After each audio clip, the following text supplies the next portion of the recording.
शौर्य, धर्मप्रियता, प्रशासन, समता, न्याय यावर उत्तम राज्यकारभार करणाऱ्या राजमाता अहिल्यादेवी होळकर यांच्याकडून राजकारभार कसा चालवायचा याचा आदर्श सर्वांनी घेतला पाहिजे, असे गौरवोद्गार मुख्यमंत्री देवेंद्र फडणवीस यांनी व्यक्त केले. अहिल्यादेवी होळकर यांच्या चौंडी येथील स्मारकाच्या बाबत आराखडा तयार केला असून त्या ठिकाणी अहिल्यादेवी होळकर यांनी तयार केलेल्या विहिरी, तलाव आणि मंदिर यांचं पुनर्जीवन करण्याचं काम हाती घेण्यात आलं आहे, अशी माहिती मुख्यमंत्री देवेंद्र फडणवीस यांनी यावेळी दिली आहे. सांगली इथं पुण्यश्लोक राजमाता अहिल्यादेवी होळकर यांच्या अश्वारूढ पुतळ्याचं लोकार्पण मुख्यमंत्री देवेंद्र फडणवीस यांच्या हस्ते आज करण्यात आले. या प्रसंगी मुख्यमंत्री फडणवीस हे बोलत होते. यावेळी उच्च तंत्र शिक्षण मंत्री चंद्रकांत दादा पाटील, माजी मंत्री आमदार सुरेश भाऊ खाडे, माजी मंत्री आमदार जयंत पाटील, माजी मंत्री विश्वजित कदम, माजी मंत्री सदाभाऊ खोत, खासदार विशाल पाटील, आमदार सुधीरदादा गाडगीळ, आमदार गोपीचंद पडळकर, शेखर इनामदार, मकरंद देशपांडे, समित कदम हे उपस्थित होते. सांगली आणि कोल्हापूर जिल्ह्यांना निर्माण होत असलेला पुराचा धोका लक्षात घेऊन पूर्ण नियंत्रणासाठी जागतिक बँकेमार्फत 500 कोटी रुपयांचं काम सुरू झालं आहे, असं सांगून मुख्यमंत्री देवेंद्र फडणवीस पुढे म्हणाले. महाराष्ट्रामध्ये पहिल्यांदा एका वेळी सांगली, मिरज आणि कुपवाड महापालिका क्षेत्रात 5 विजेचे उपकेंद्र दिले आहेत. त्याचबरोबर झोपडपट्टी धारकांना त्यांच्या मालकी हक्काचे पट्टे देण्यात आले आहे.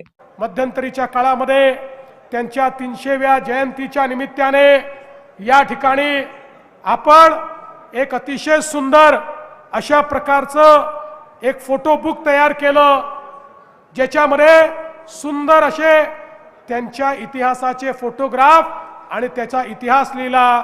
आणि मला सांगताना आनंद वाटतो, हे जे पुस्तक आहे ते महाराष्ट्र शासनाच्या वतीनं भारतातल्या सगळ्या मुख्यमंत्र्यांना आणि सगळ्या गव्हर्नरला मी पाठवलं आणि त्यांना सांगितलं की राज्यकारभार कसा चालला पाहिजे हे लोकमातेकडनं शिकण्याकरता हे पुस्तक मी तुम्हाला देतो आहे. आणि खऱ्या अर्थानं चोंडीचा विकास आराखडा आज अण्णासाहेब डांगे या ठिकाणी आहेत.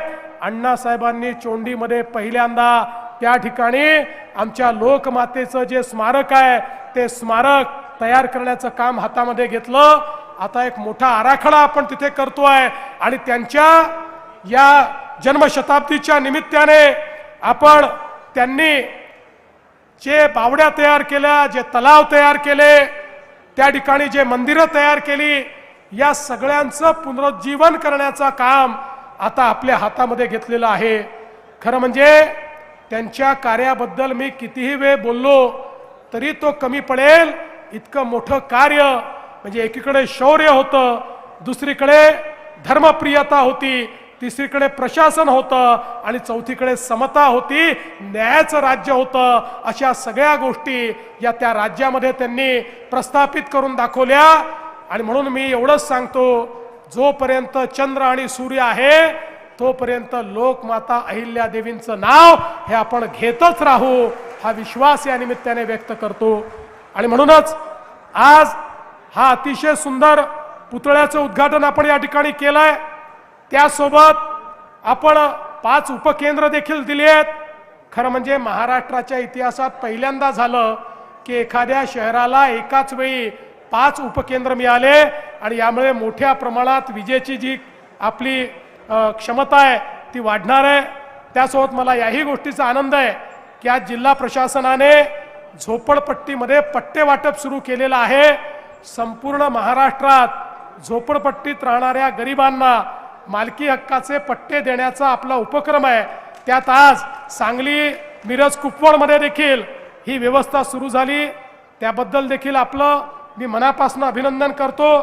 आणि पुढच्या काळामध्ये आपल्याला कल्पना आहे की आपण फ्लड डायव्हर्शनच्या माध्यमातून 500 कोटी रुपयाची कामं सुरू केलेली आहेत, ज्यामुळे सांगली आणि कोल्हापूरमध्ये जे पुराचा धोका सातत्याने तयार होतो, लोकांची घरं बुडतात, लोकांची शेती त्या ठिकाणी बुडत असते, मोठं नुकसान गावांमध्ये आणि शहरामध्ये होते.